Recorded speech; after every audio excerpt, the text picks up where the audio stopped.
بسم الله الرحمن الرحيم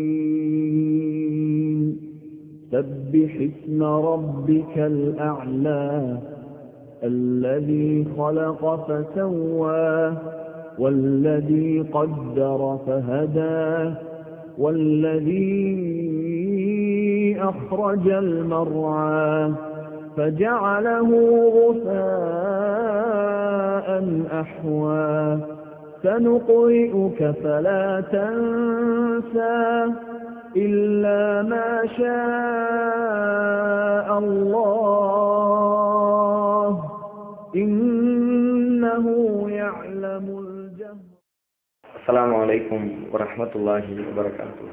பெருமதிப்பிற்கும் மரியாதைக்கும் உரிய எல்லாம் வல்ல அல்லாஹுவின் நல்லடியார்களே, இந்த நிகழ்ச்சியில் நாங்கள் சொல்லுவது என்ன என்ற தலைப்பினை எனக்கு வழங்கியிருக்கிறார்கள். இந்த தலைப்பு ஏன் தேர்வு செய்யப்பட்டிருக்கிறது என்றால்,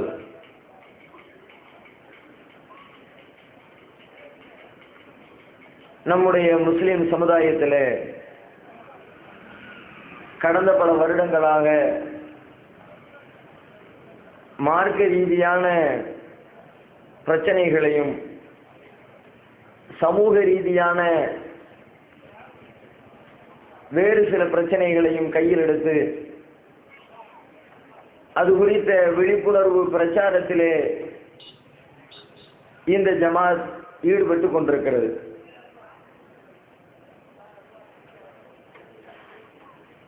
எங்களுடைய பிரச்சாரத்தினை இதுவரைக்கும் கேட்காத பல மக்கள், நாங்கள் என்ன சொல்லுகிறோம் என்பதனை எங்களுடைய எழுத்துக்களிலிருந்து தெரிந்து கொள்ளாத பல மக்கள்,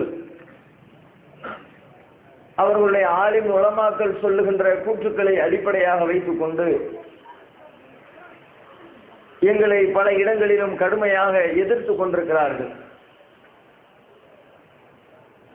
அந்த எதிர்ப்புகள் எல்லாம் கடந்த பல வருடங்களாக தமிழகத்திலே பல பகுதிகளிலும் எதிர்த்து ஒரு கட்டத்திலே அந்த எதிர்ப்புகள் எல்லாம் முனை மழுங்கி போய்விட்ட ஒரு சூழ்நிலை தமிழகத்தின் பல்வேறு இடங்களிலே இன்றைக்கு நிலவிக் கொண்டிருக்கிறது. ஆனால் சின்னமனூர் போன்ற இன்னும் ஒரு சில பகுதிகளில் நாங்கள் என்ன சொல்கிறோம் என்பதனை எங்களுடைய வாய்களிலிருந்தும் எங்களுடைய பிரச்சாரங்களிலிருந்தும் கேட்காத மக்கள் இருக்கிற காரணத்தினால் இன்னும் ஒரு சில பேர் எங்களுடைய கருத்துக்களை விமர்சித்துக் கொண்டும் எதிர்த்து கொண்டும் இருக்கிறார்கள். அந்த மக்களுக்கு நாங்கள் என்ன சொல்லுகிறோம் என்பதனை புரிய வைக்க வேண்டிய, எடுத்துச் சொல்ல வேண்டிய தேவை எங்களுக்கு இருக்கிற காரணத்தினால் நாங்கள் சொல்வது என்ன என்ற தலைப்பு இங்கே தேர்வு செய்யப்பட்டிருக்கிறது. நாங்கள் சொல்லக்கூடிய கருத்துக்களை மிக சுருக்கமாக 2 வரிகளில் சொல்லி முடிக்க வேண்டும் என்றால், இறைவனின் வேதமாக திகழ்கிற திருமறை குர்ஆனை நாங்கள் உலகத்திற்கு எடுத்து சொல்லிக் கொண்டிருக்கிறோம். அன்னலம் பெருமகனார் நபிகள் நாயகம் ஸல்லல்லாஹு அலைஹி வஸல்லம் அவர்களுடைய வாழ்க்கை வழிமுறையினை நாங்கள் எடுத்து சொல்லிக் கொண்டிருக்கிறோம். இந்த 2 அடிப்படையிலே தான் முஸ்லிம் சமுதாயம் தங்களுடைய வாழ்க்கையை அமைத்துக் கொள்ள வேண்டும் என்பதுதான் எங்களுடைய போதனையினுடைய சாராம்சமாக, ரத்தின சுருக்கமாக இருக்கிறது.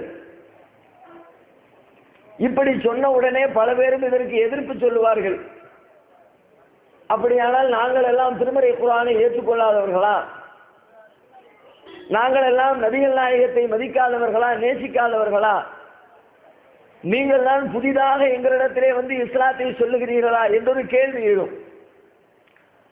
அவர்களும் இஸ்லாத்தை சொல்லத்தான் செய்கிறார்கள், நபிகள் நாயகத்தை பின்பற்றத்தான் செய்கிறார்கள், நபிகள் நாயகத்தை மதிக்கத்தான் செய்கிறார்கள். ஆனால் முஸ்லிம் சமுதாயத்தில் இருக்கிற மற்ற எல்லா முஸ்லிம்களுடைய இந்த இஸ்லாமிய பின்பற்றுதலுக்கும் நாங்கள் சொல்லிக் கொண்டிருக்கிற இஸ்லாமிய பிரச்சாரத்திற்கும் இடையிலே ஒரு பெரிய வித்தியாசம் இருக்கிறது. இஸ்லாமிய சமுதாயத்திலே இருக்கிற அத்தனை முஸ்லிம்களுமே தங்களுடைய உயிருக்கு மேலாக அண்ணன் பெருமகனார் நபிகள் நாயகம் ஸல்லல்லாஹு அலைஹி வஸல்லம் அவர்களை மதிப்பதாக சொல்லுகிறார்கள். அவர்களுடைய மதிப்பு எந்த அளவிலே இருக்கிறது என்று சொன்னால்,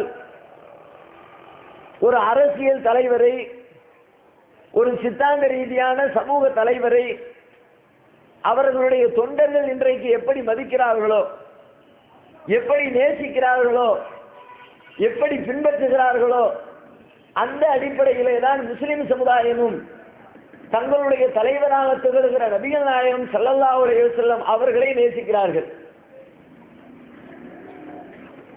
நபிகள் நாயகம் ஸல்லல்லாஹு அலைஹி வஸல்லம் அவர்களை இப்படித்தான் ஒரு மற்ற தலைவர்களோடு இணைத்து பார்த்து அவர்களுடைய இடத்திலே வைத்துத்தான் ஒரு முஸ்லிம் பின்பற்ற வேண்டுமா என்று சொன்னால், மற்ற தலைவர்கள் எப்படி பின்பற்றுகிறார்கள், நேசிக்கிறார்கள்? அவர் மீது கொண்டிருக்கிற நேசத்தினுடைய வெளிப்பாடாக அந்த தலைவர்களுடைய பிறந்த நாட்களிலே இரத்த தான முகாம்கள், நிகழ்ச்சிகள் நடத்துவார்கள். அல்லது அவர்கள் மதிக்கக்கூடிய தலைவர்களுடைய நினைவு நாளிலே அன்னதான நிகழ்ச்சிகள் நடத்துவார்கள். அந்த தலைவர்களை நினைவு கூறுவதற்காக வேண்டி ஆங்காங்கே பல இடங்களிலே சிலைகளை உருவாக்கி நட்டு வைப்பார்கள். அந்த தலைவர்களுடைய நினைவு நாளிலே அந்த சிலைகளுக்கு மாலையிட்டு அருகிலே நிற்கிறவர்களுக்கு இனிப்பு வழங்கி அந்த சிலையோடு கட்டிப்பிடித்து ஒரு போட்டோவுக்கு போஸ் கொடுத்து இப்படிப்பட்ட சில காரியங்களை செய்துவிட்டோம் என்று சொன்னால் அவர்கள் தங்களுடைய தலைவர்களை மதிப்பதாக அதற்கு அர்த்தம் கொண்டு கொள்கிறார்கள். இப்படித்தான் ஒரு முஸ்லிம் நபிகள் நாயகத்தை மதிக்க வேண்டுமா? இப்படியெல்லாம் நபிகள் நாயகத்தினுடைய பிறந்த நாளிலே விழா எடுத்துவிட்டால், நபிகள் நாயகத்தினுடைய பெயரையும் புகழையும் புகழ்ந்து பேசிவிட்டால், நபிகள் நாயகத்தினுடைய பிறந்த தின விழா அன்றைக்கு அவர்களுடைய வாழ்க்கை வரலாற்றினை உணர்ச்சி பொங்க மக்கள் மத்தியிலே உரை நிகழ்த்தி விட்டால், அத்தோடு ஒரு முஸ்லிம் நபிகள் நாயகத்தை மதிக்கக்கூடிய அந்த பண்புகள் நிறைவடைந்து விடுகிறதா என்று சொன்னால் கண்டிப்பாக கிடையாது. மற்றவர்கள் எல்லாம் இவ்வாறு செய்யக்கூடிய அந்த தம்முடைய தலைவர்களை, அந்த தலைவர்கள் என்ன சொன்னாரோ அதையே தமது வாழ்க்கையை பின்பற்றுகிறார்களா?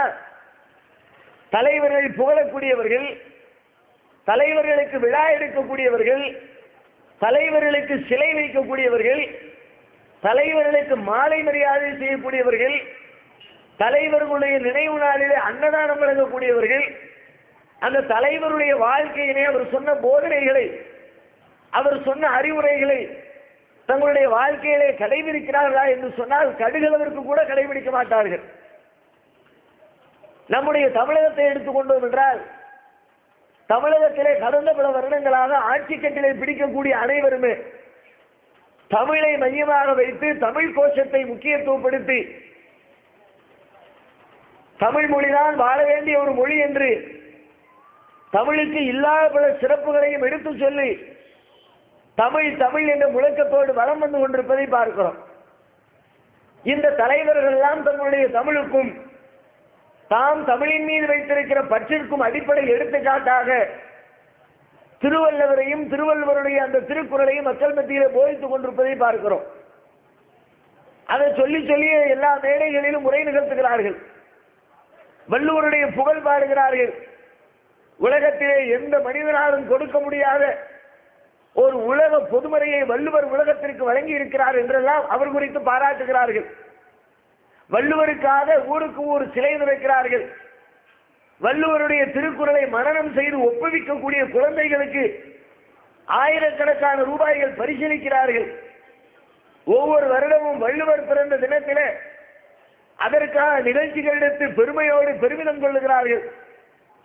ஆனால் அவர்கள் எல்லாம் தங்களுடைய வாழ்க்கையிலே அந்த வள்ளுவருடைய போதனையை கடைபிடிக்கிறார்களா என்று சொன்னால், அந்த நிகழ்ச்சி நடத்துவார்கள், பேசுவார்கள். அந்த நிகழ்ச்சியிலேயே வள்ளுவருடைய வார்த்தைகளை குப்பை தொட்டிக்கு அனுப்பிவிடுவார்கள். வள்ளுவருடைய எத்தனையோ போதனைகள் இருக்கிறது.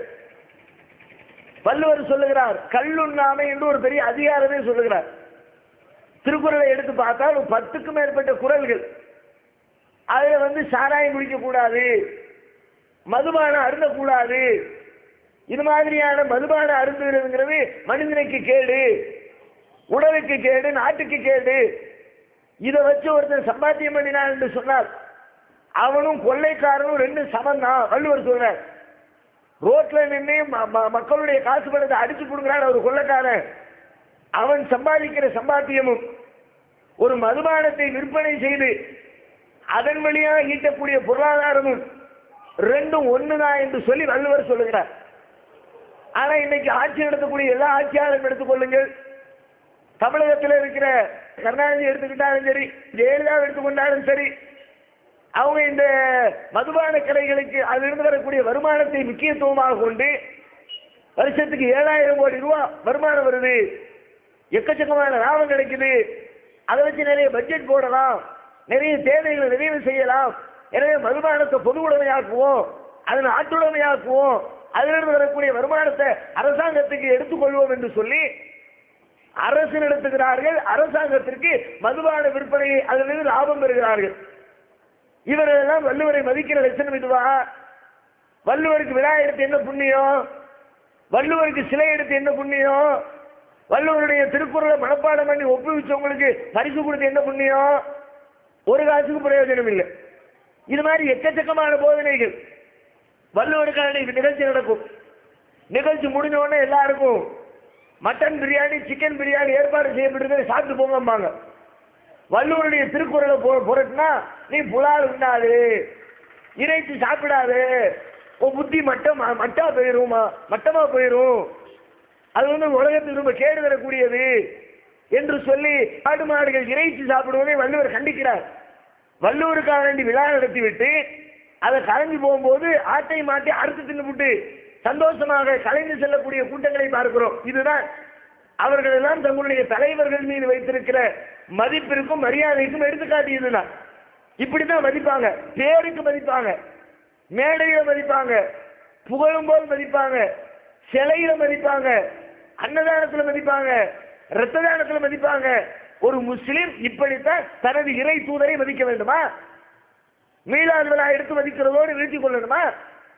மௌலூது பாடல் என்ற பெயரில் நபிகள் நாயகத்தை புகழ்ந்து பாடுகிறோம் என்று சொல்லிவிட்டால் மதிப்பு முடிந்து விடுமா? அப்படித்தான் நம்முடைய சமுதாயமும் மதிக்கிறது. நபிகள் நாயகம் ஸல்லல்லாஹு அலைஹி வஸல்லம் அவர்களை கார்ட்டூன் வரைந்து ஒருவன் சித்தரித்து கேவலப்படுத்தி விட்டான். டென்மார்க் நாட்டில் இருக்கிற ஒரு ஓவிய கலைஞர். அந்த செய்தி மொத்த உலகத்திலும் கிடைக்கிறது, தமிழகத்திலும் கிடைக்கிறது. தமிழகத்தில் ஒவ்வொரு குக்கிராமத்தில் இருந்தும் கூட ரோட்ல வந்து நின்று போராட்டம் நடத்தினார்கள் முஸ்லீம்கள். இஸ்லாத்தை பத்தி தெரியாது, இஸ்லாத்துடைய போதனைகள் தெரியாது, ஆனால் நபிகள் நாயகத்தை இழிவுபடுத்தி விட்டார்.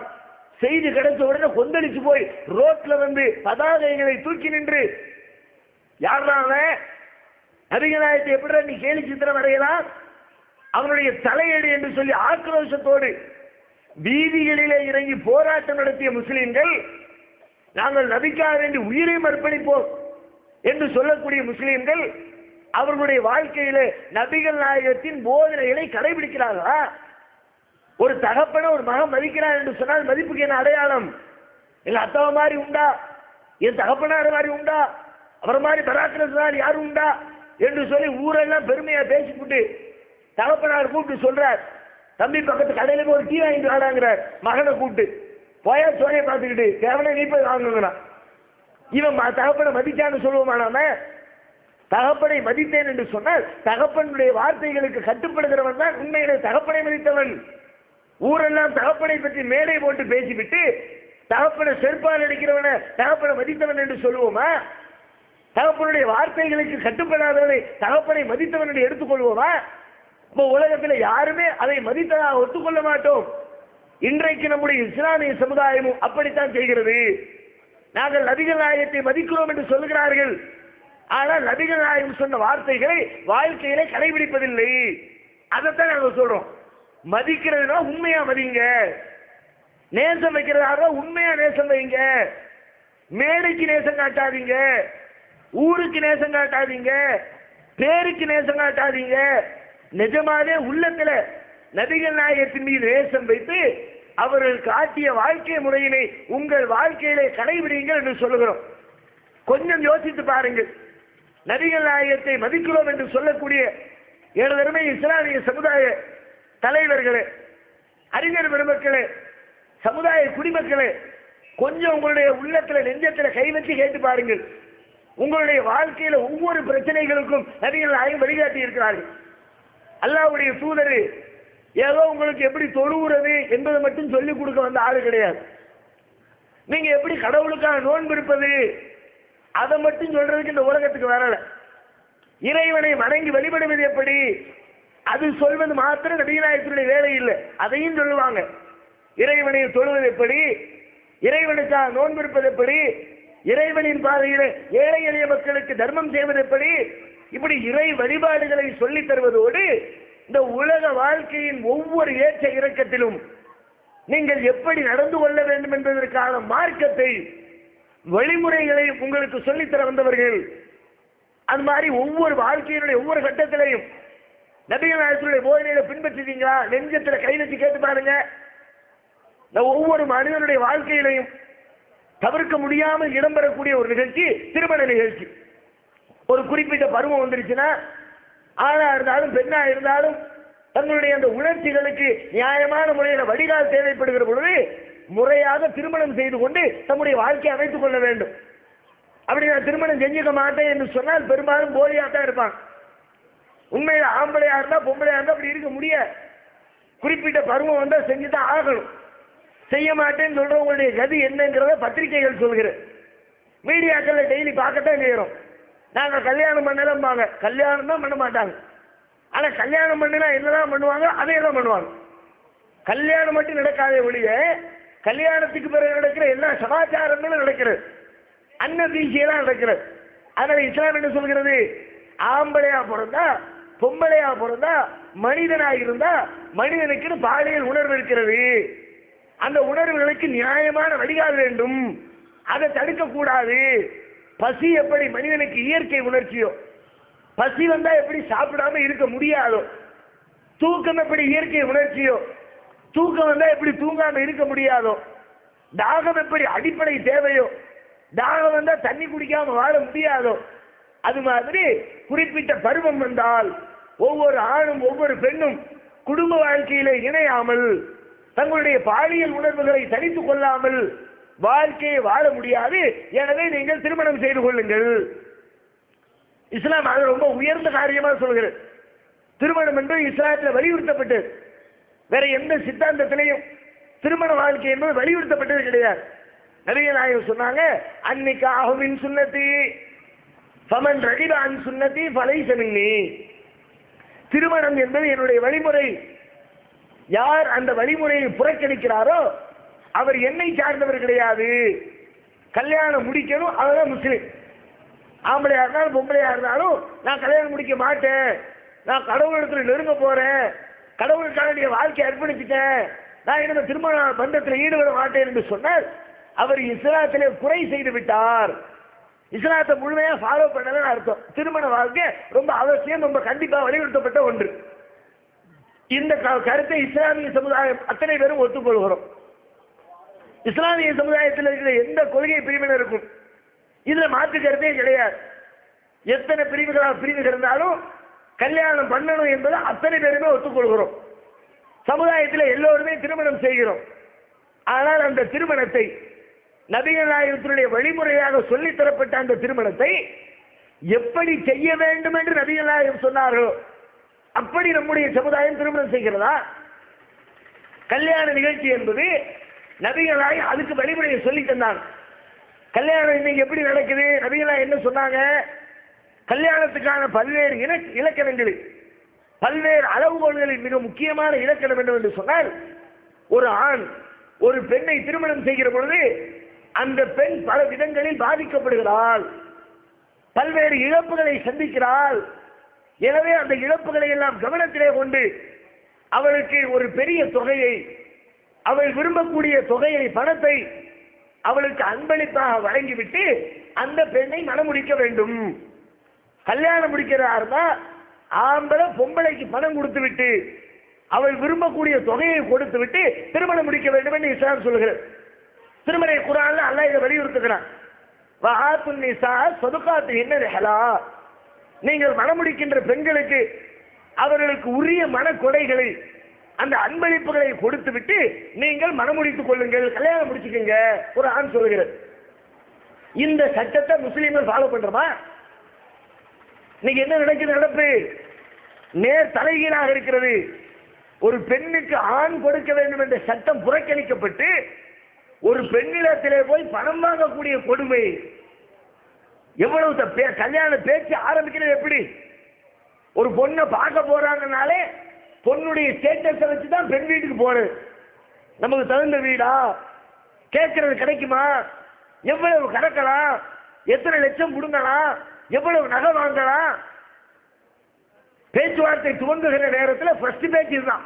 எவ்வளவு தருவீங்க, எத்தனை லட்சம் தருவீங்க, நகையாக எவ்வளவு தருவீங்க, பணமாக எவ்வளவு தருவீங்க, காராக மாப்பிள்ளைக்கு எவ்வளவு தருவீங்க, எத்தனை வீடு தருவீங்க, வெளிநாட்டு விசா தருவீங்களா, கடை வச்சு கொடுப்பீங்களா, பிசினஸுக்கு முதலீடு பண்ணுவீங்களா, ஊருக்கு தெரிஞ்சு எவ்வளவு தருவீங்க, ஊருக்கு தெரியாம அண்டர் கிரவுண்ட் எவ்வளவு தருவீங்க.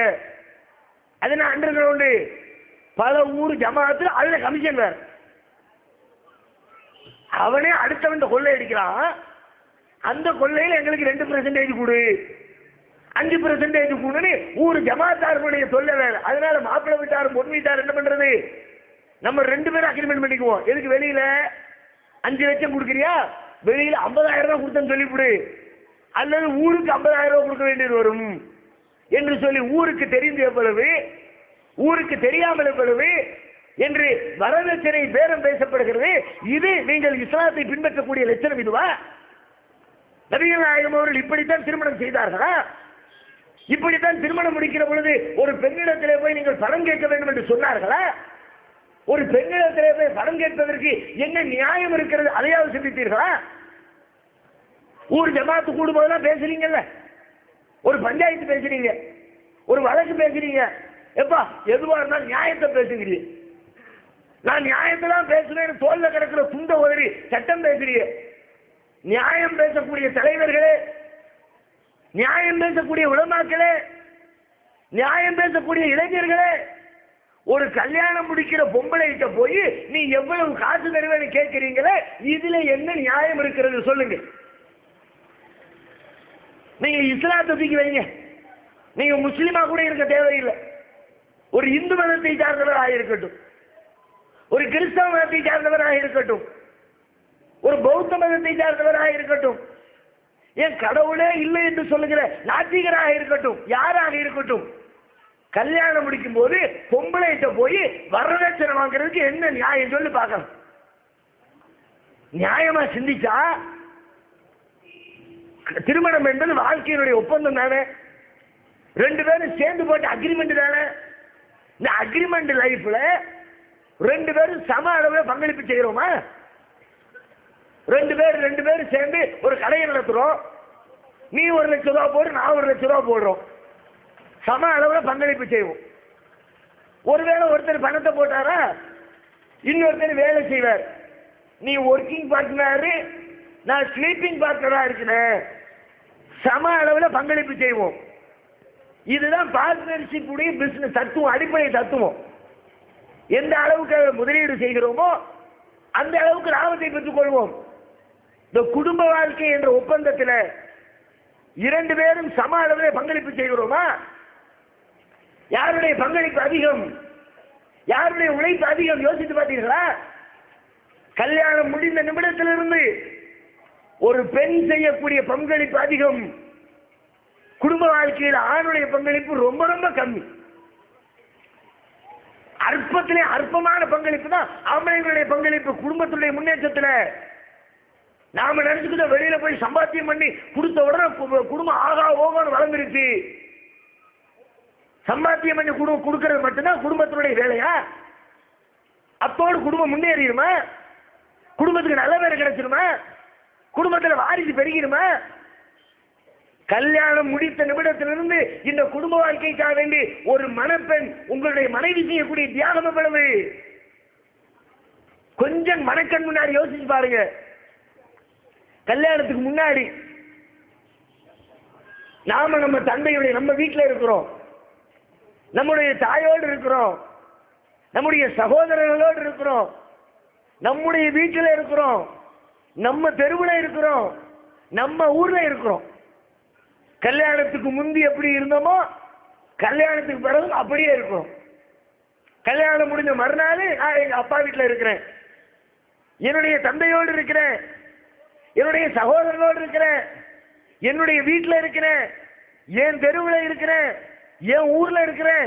கல்யாணத்துக்கு முந்தி இருந்த மாதிரி கல்யாணத்துக்கு பிறகும் இருக்கிறேன். ஒரு பெண்ணுடைய நிலைமை என்ன?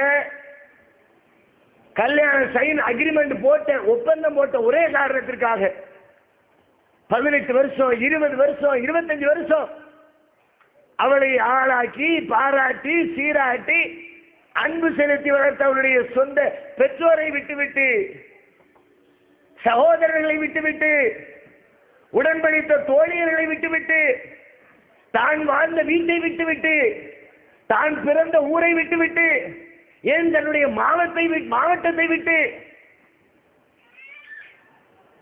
நம்மளை கல்யாணம் பண்ண ஒரே காரணத்துக்காக நாம எங்க இருக்கிறோமோ அங்க வந்து வாழ்க்கை நடத்த ஆரம்பிக்கிறாளே, இது தியாகமாக தெரியலையா உங்களுக்கு? கொஞ்சம் கற்பனை பண்ணி பாருங்களேன். வெளிநாட்டுக்கு போறோம், ஒரு 2 வருஷம் அக்ரிமெண்ட் வேலை, ஒரு 4 வருஷத்துல வந்துருவோம்.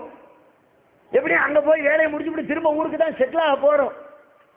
நம்முடைய சகோதரனை வெளிநாட்டுக்கு அனுப்புறோம், நம்முடைய மகனை வெளிநாட்டுக்கு அனுப்புறோம். 1 வருஷத்துல வந்துருமா, 6 மாசத்துல திரும்பிடுவான், திரும்ப வந்து இங்கதான் வாழ போறான். நல்ல தெரிகிறது. அப்படிப்பட்ட ஒப்பந்தத்தின் அடிப்படையில் வெளிநாட்டுக்கு அனுப்புகிறோம். அனுப்பக்கூடிய நேரத்தில் அனுப்புகிறவர்களுடைய உள்ளத்தில் ஏற்படுகிற வேதனை எவ்வளவு? என் புள்ள போறானே, அம்மா அழுகுறா ஏர்போர்ட்ல நின்று. என் மகன் போறானே, என் கணவன் போறானே, என் சகோதரன் போறானே. 2 வருஷம் அக்ரிமெண்ட்ல போயிட்டு திரும்ப வரக்கூடிய அந்த உறவுகள், அந்த இழப்புக்கு அதே உங்களால் தாங்க முடியல, வேதனைப்படுறீங்களே. இந்த மனைவியுடைய மகளுடைய பிரிவு எப்படிப்பட்ட பிரிவு? இனிமே அவ்வளவுதான். நம்ம வீடு அவளுக்கு வீடு, சொந்த வீடு இல்லை. அவள் பிறந்த வீடு அவளுக்கு உரிமைப்பட்ட வீடு இல்லை. அவள் புகுந்த வீடு தான் இனிமேல் காலாகாலத்திற்கும் வாழப்போகிற வீடு என்று சொல்லி ஒட்டுமொத்தமாக தன்னுடைய இருப்பிடத்தை மாற்றிக் கொள்கிறாளே, இது தியாகம் இல்லையா? அத்தோடு போச்சா அவளுடைய தியாகம்? கல்யாணம் முடிஞ்சு குடும்ப வாழ்க்கை நடக்குது, 2 பேரும் சந்தோஷமா இருக்கிறோம். சந்தோஷத்தினுடைய வெளிப்பாடு நம்முடைய கரு அவளது வயிற்றிலே வளர ஆரம்பிக்கிறது. நம்முடைய வாரிசு அவளது வயிற்றிலே வளர துவங்குகிறது. வளர்ற வாரிசு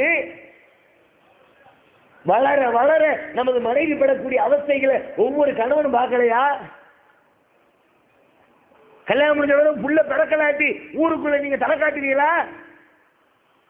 வருஷம் 3 வருஷம் ஆச்சு, 4 வருஷம் ஆச்சு, கல்யாணம் முடிஞ்சு புள்ள இல்லை, என்னத்துக்கு ஆகும்? பைத்தியம் முடிச்ச மாதிரி திரியறான் ஊருக்குள்ள. வெளிநாட்டுக்கு போன ஊருக்கு திரும்ப வந்துடுறான் முடிச்சுட்டு, புள்ள இல்லைங்க, என்ன ஆயிடுன்னு பாத்துறணும். ஆஸ்பத்திரிக்கு வீட்டுக்குமா அலைகிறான், லட்சமா செலவு செய்கிறார். ஏன்? புள்ளை இல்லை, புள்ளை இல்லை. அந்த புள்ளை நமது மனைவியினுடைய கருவில வளர ஆரம்பிக்குது. அந்த குழந்தையினுடைய உருவாக்கத்தில் யாருடைய பங்களிப்பு அதிகம் யோசிச்சீங்களா? புள்ள வளர வளர பிள்ளையினுடைய வளர்ச்சியில ஒரு தந்தையினுடைய பங்கு என்ன? நாம என்ன பண்ணணும்? மனைவியோடு சந்தோஷமா இருந்தோம், அவ்வளவுதான் நம்ம பண்ணுற வேலை. வேற என்ன நம்முடைய பங்களிப்பு? அவளும் சந்தோஷமாக இருந்தால், ஆனால் அந்த சந்தோஷத்துக்கு பிறகு அவள் வேதனை ஆரம்பிக்கிறது. 3 மாசம் ஆச்சு, 4 மாசம் ஆச்சு, எதையும் திங்க முடியல, திங்கிறதெல்லாம் வாந்தியா கொட்டுது, சாப்பாட்டுல விருப்பம் இல்லை, புளிச்சு போன மண் மாங்காய், ருசி இல்லாத மண்ணு, அது அவளுக்கு விருப்பமா தெரியுது. மண்ணள்ளி திங்கிறா, மாங்காய் வள்ளி திங்கிறா, புளிப்பான நெல்லிக்காய் வாங்கி திங்கிறா, கை காலெல்லாம் சுரண்டு வீங்கி போகுது, உடம்புல அவ்வளவு மாற்றம், நடக்க முடியல, ஓட முடியல, ஏற முடியல, இறங்க முடியல.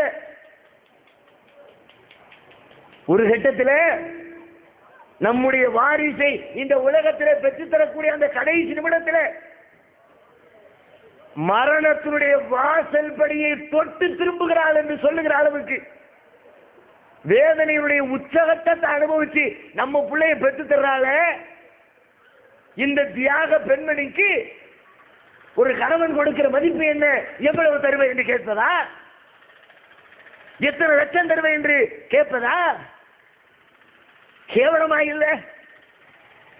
இறைவன் நமக்கு அழகான திடகாத்திரமான உலகை கொடுத்திருக்கிறாயே. பெண்ணை விட உடல் வலு அதிகம் நமக்கு, மூளையிலே சிந்தனை திறன் அதிகம் நமக்கு. அறிவியல் பூர்வமாக கூட வேலைப்படுவதை தாங்கக்கூடிய மூளை திறன் பெண்ணை விட ஆம்பளைக்கு தான் ஜாஸ்தி. உடல் திறன் பெண்ணை விட ஆணுக்கு தான் ஜாஸ்தி. எல்லா விதத்திலும் பொருளீட்டுவதற்கு பணம் சம்பாதிப்பதற்கு தகுதி பெற்ற ஒரு ஆண்மகன் கல்யாணம் முடிக்கிற பொம்பளைகிட்ட போய் காசு தானே கேட்கிறவங்க கொஞ்சம் கூட வெக்கம் இல்லாம மானம் இல்லாம, அது எப்படி வருது? கண்ணுக்கு எதிரில் தெரியுது. பாதிக்கும் மேற்பட்ட பெண் வீட்டார் மாப்பிள்ளை வீட்டாருக்கு கொடுக்கிற பணம் எப்படி? சம்பாதிச்சு கொடுக்கிற பணமா? அவருடைய வியாபாரத்தில் வந்த பணமா? என்ன பணம்? பள்ளிவாசலா ஏறி இறங்கி பிச்சை எடுத்து கொடுக்கிற பணம். தெரியலையா? இல்லை என்று மறுக்க முடியுமா யாராவது? ஒவ்வொரு வாரமும் வெள்ளிக்கிழமையில பள்ளிவாசல்ல ஜும்மா தொழுகைக்கு பிறகு துண்டி ஏந்தி நிற்கிறானே, கொஞ்சம் கற்பனை பண்ணி பாருங்க. உனக்கு இறைவன் 4 ஆம்பளை பிள்ளைய கொடுத்துட்டான், தெனாவட்டா இருக்கிற 4 பொம்பளை பிள்ளைய பெற்றவன் கூணி குறுகி சின்னமனூருக்காரன் மெட்ராஸுக்கு வாரான் பிச்சை எடுக்க. மெட்ராஸுக்காரன் சின்னமனூருக்கு வாரான் பிச்சை எடுக்க.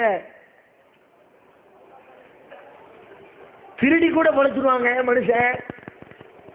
பிச்சை எடுக்கிறது ஏன் பெரிய கௌரவமான தொழில் பண்றான்?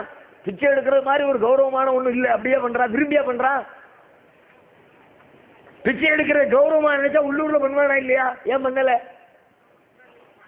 உள்ளுக்குள்ள அறுக்குது, வேற வழியில் என்ன பண்றது? பிள்ளைய பத்துட்டோம், 2 பொம்பளை பிள்ளை 3 பொம்பளை பிள்ளை, ஒவ்வொரு பிள்ளைங்க 1 லட்சம் கொடு 2 லட்சம் கொடுன்னு கேட்கிறான். என்னமா பண்ணிட்டு ஆகணும், இல்லாட்டி மானம் போகும். நம்ம பிள்ளை தப்பு தண்டால இறங்கிட்டா என்ன பண்றது? அதுக்கு முன்னாடி நம்ம கரை சேர்த்து ஆகணும் என்ற அச்சத்தில, வேதனையில, வறுமையில ஒவ்வொரு பள்ளிவாசலையும் துண்டேந்து நிற்கிறானே. வரதட்சணை கேட்கக்கூடிய பெற்றோர்களையும் இளைஞர்களையும் பார்த்து கேட்கிறேன், அந்த இடத்துல உங்களை வச்சு கற்பனை பண்ணி பாருங்க. நீங்க போய் ஒரு துண்டை விரிச்சு ஐயா பிச்சை போடுங்க, பாபா சலாம் அலைக்கும், அந்த சலாமே ஒரு விதம். நீ சலாம் சொல்லி பாரு, வேதனையுடைய அளவு புரியும். இதைத்தானப்பா சொன்னோம், வாங்காதியப்பா, அநியாயம், இஸ்லாத்துக்கு எதிரானது, பொம்பளைகள் கொடுக்கத்தான் வேணும், இல்லைன்னா சமுதாயத்தில் ஒரு பெரிய கேடு. இதை சொன்னா தப்பா? இதுக்கு எங்களை அடிப்பீங்களா? இதுக்காண்டி எங்களை பிரச்சாரம் பண்ணக்கூடாதுன்னு சொல்லுவீங்களா? இதுக்காண்டி எங்களை மிரட்டுவீங்களா? பெரிய பின்விளைவுகளை சந்திக்க நேரிடும். ஜமாத் நிர்வாகி சொல்ற, சின்னமனூர் கிளை தலைவரை பார்த்து, டிஎன்டிசி தலைவரை பார்த்து சொல்றாரு, ஒழுங்கா மரியாதையா இந்த கூட்ட நடத்துறதுல நிப்பாட்டிக்க, இல்லாட்டி பெரிய பின்விளைவை சந்திக்க நேரிடும். என்ன விளைவு? நாங்க இதுவரைக்கும் காணாத ஒரு விளைவை நீங்க காட்ட போறீங்க. இது மாதிரி 1000 விளைவுகளை சந்தித்து விட்டு நாங்கள் நின்று கொண்டிருக்கிறோம் சமூக களத்தில். யாருடைய மிரட்டலுக்கும் அஞ்சு ஓடக்கூடிய கூட்டமாக அல்லாஹ் இந்த கூட்டத்தை ஆக்கல. எத்தனை அடக்குமுறை இந்த 30 ஆண்டு காலத்தில், எத்தனை மிரட்டல்கள் இந்த கடந்த கால அனுபவத்தில் எங்களுக்கு தெரியும்.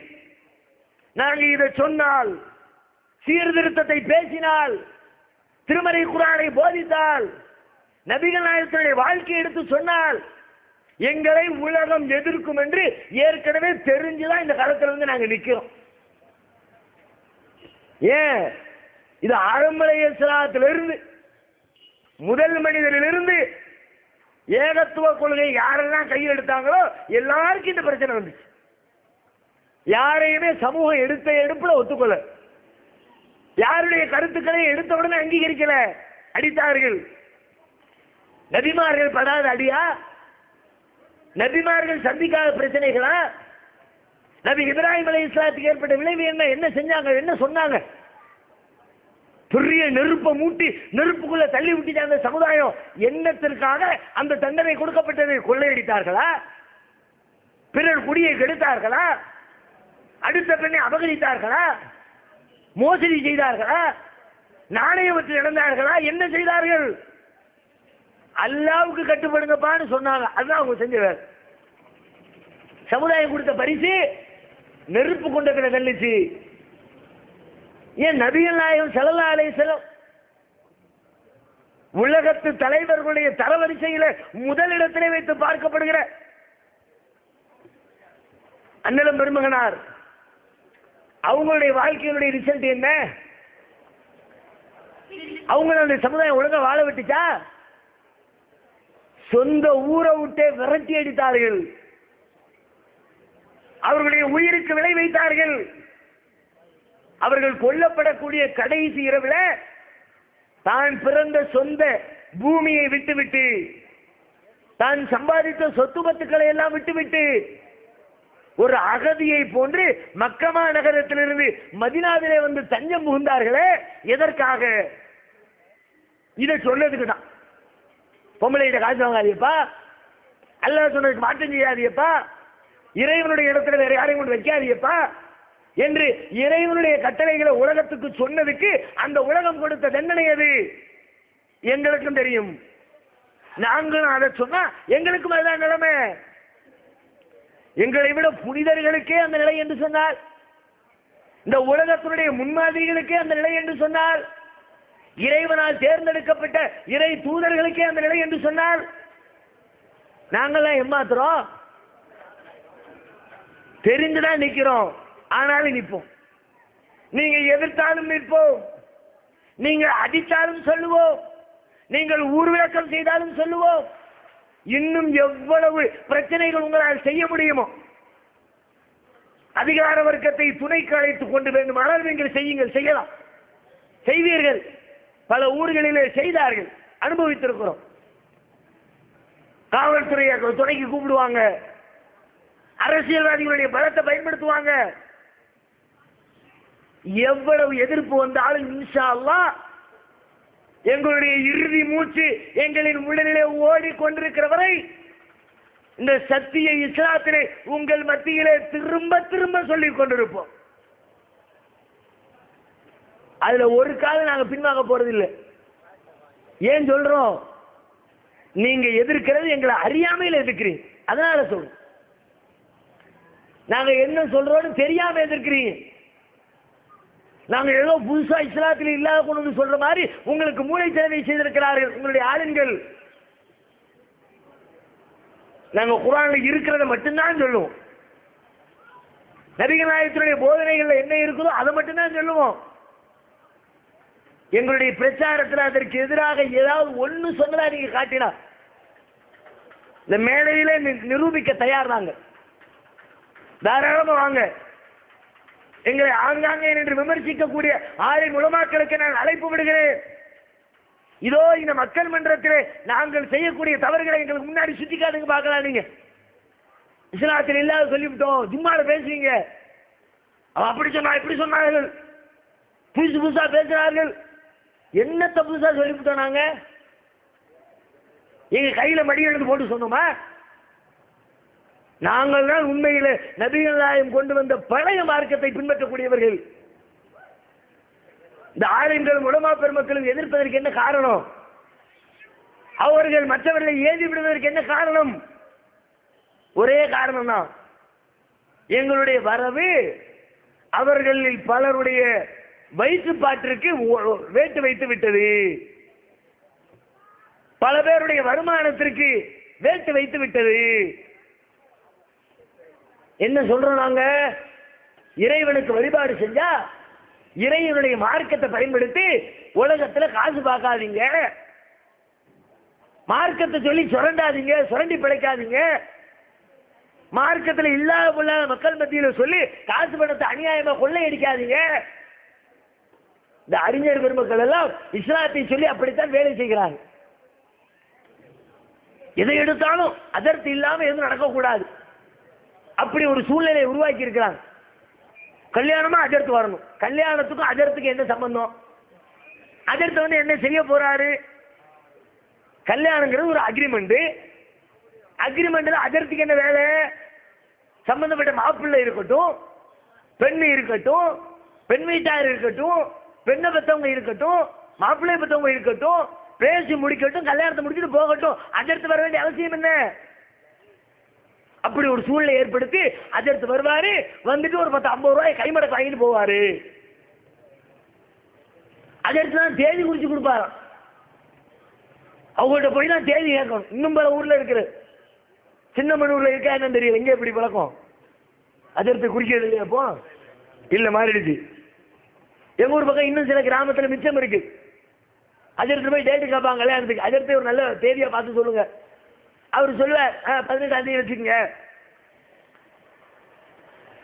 நல்ல நாள் பார்த்து சொல்ற. என்ன இவர் எப்படி நல்ல நாளை பார்த்தாரு? நல்ல நாள் கெட்ட நாள் எங்க இருக்குது உலகத்துல?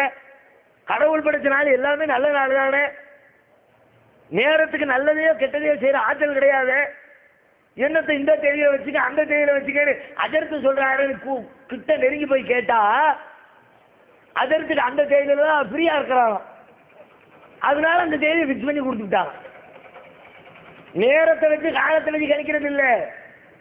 கணிக்கவும் முடியாது, கணிக்கவும் கூடாது. அறிவுபூர்வமா சிந்திச்சா அது ஏற்க தகுந்த வாதமே கிடையாது.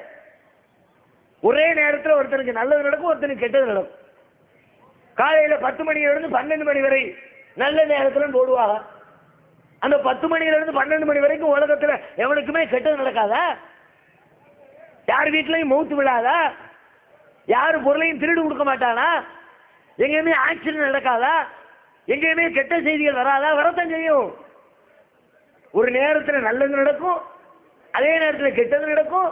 அது அவனுக்கு இறைவன் விதித்த விதிப்படி நடக்கக்கூடியது.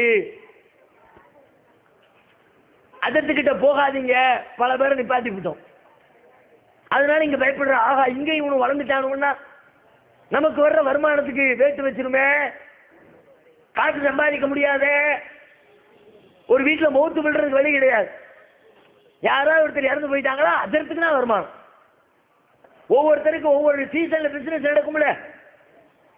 அதற்கு மாதிரி எல்லா சீசன்லயும் பிசினஸ். துணிக்கடைக்காரனுக்கு பொங்கல் வந்துச்சா, தீபாவளி வந்துச்சா, அவருக்கு பிசினஸ் நடக்கும். டாக்டருக்கு மழை பெய்யுதா, எங்க பார்த்தாலும் சீக்கு பிடிச்சதா, டாக்டருக்கு பிசினஸ் ஆரம்பிக்கும். அதற்கு மாதிரி பிசினஸ் எப்படி?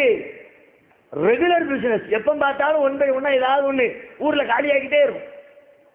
மூத்தவர்கள் விடைபெற்று போய்கொண்டே இருப்பார்கள்.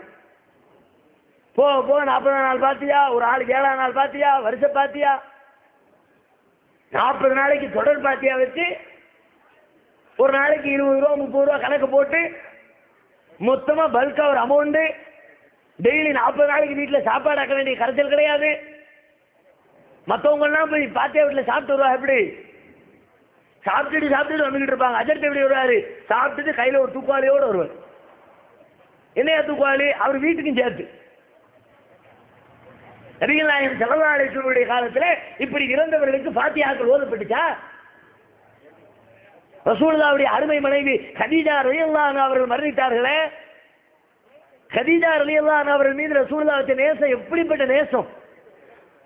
அவர்கள் உயிரோடு இருக்கிற வரைக்கும் ரசூலுல்லாஹ் வேற திருமணமே பண்ணிக்க. அவங்களுடைய மரணத்துக்கு பிறகுதான் அடுத்த திருமணமே பண்றாங்க. அந்த அளவுக்கு கதீஜாவை ரசூலுல்லாஹ் நேசிச்சாங்களே. கதீஜா ரலியல்லாஹு அன்ஹா அவர்கள் மரணித்ததற்கு பிறகு கூட அவர்களை நினைத்து அவர்களை புகழ்ந்து பேசிக் கொண்டிருந்தாங்களே. வீட்டுல ஏதாவது விசேஷமா சாப்பாடு ஆக்கிட்டாங்கன்னா கதீஜாவுடைய நண்பர்களுக்கு, தோழியர்களுக்கு அந்த சாப்பாட்டை கொடுத்து விடுவாங்களே. அந்த அளவுக்கு தன்னுடைய மனைவியான கதீஜா அவர்கள் மீது நபிகள் நாயகம் நேசம் வச்சாங்களே, பாசம் வச்சாங்களே. அப்படிப்பட்ட பாசம் நிறைந்த மனைவியினுடைய மரணத்திற்கு நபிகள் நாயகம் ஃபாத்திஹா ஓதினார்களா? கத்தம் ஓதினார்களா? 40ஆம் நாள் கொண்டாடினார்களா? வருஷ ஃபாத்திஹா ஓதினார்களா? மனைவி மாத்திரமா? நபிகள் நாயகத்தினுடைய மகன் இப்ராஹிம் இறந்து போனாரு, ரசூலுல்லாஹ் ஓதல. நபிகள் நாயகத்தினுடைய மகள் ஜெய்னப் மரணிச்சாங்க, ரசூலுல்லாஹ் ஃபாத்திஹா ஓதல. நபிகள் நாயகத்தினுடைய மகள் ருக்கையா மரணிச்சாங்க, ரசூலுல்லாஹ் ஃபாத்திஹா ஓதல. 40ஆம் நாள் ஓதல, 7ஆம் நாள் ஓதல, 3ஆம் நாள் ஓதல, வருஷ பாத்தியா ஓதல, கத்த பாத்தியா ஓதல. ரசூல் ஸல்லல்லாஹு அலைஹி வஸல்லம் அவங்க காலத்துல மரணிச்ச யாருக்குமே ஓதவில்லை என்று சொன்னால் நம்ம எப்படி ஓதுறது? ரசூலுல்லாஹ் காட்டாத ஒரு செய்தி மார்க்கம் என்ற பெயரால் ஒரு முஸ்லீம் பின்பற்றலாமா?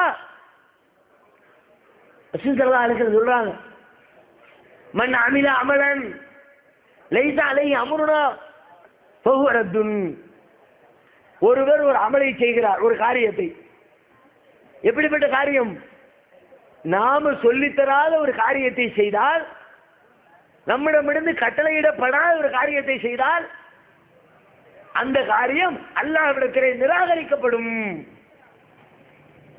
ஏன்டா செஞ்சேன்னு கேட்பான் அல்லாஹ். பாத்தியா ஓதுனா, கத்தம் ஓதுனா அல்லாஹ் மறுமையில கேட்பான், இதை ஏன் நீ செஞ்ச? நன்மைக்காக வேண்டிதான் செஞ்ச. நன்மைனா நான் உனக்கு சொன்னேனா? என்னுடைய தூதர் உனக்கு சொல்லி தந்தாரா? பிறகு நீ எங்கிருந்து நன்மையை கண்டுபிடிச்ச?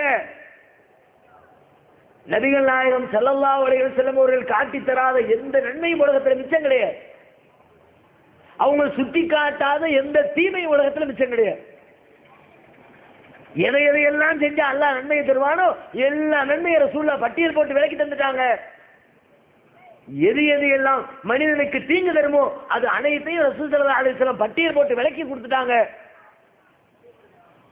நீங்க புதுசா ஒரு நன்மையை செஞ்சா என்ன அர்த்தம்? இந்த நன்மையை ரசூலுல்லாஹ் சொல்லி தராம போயிட்டாங்க. அல்லாஹ்வுடைய தூதர் மார்க்கத்தை முழுசா சொல்லல. அவங்க சொல்லாட்டி என்ன, நாங்க செய்வோம், நீங்க புதுசா செய்றீங்க, அதான அர்த்தம். நபிகள் நாயகத்தினுடைய அந்த தூதுத்துவத்தினுடைய பணியை குறைத்து மதிப்பிடுகிறீர்களா? முழுசா சொல்ல வேண்டியது என்ன சொல்லாம போயிட்டாங்கன்னு ரசூலுல்லாஹ் குறை சொல்றீங்களா? நீங்கள் ஃபாத்தியா ஓதினால் அந்த ஃபாத்தியாவிற்கு அதான் அர்த்தம்.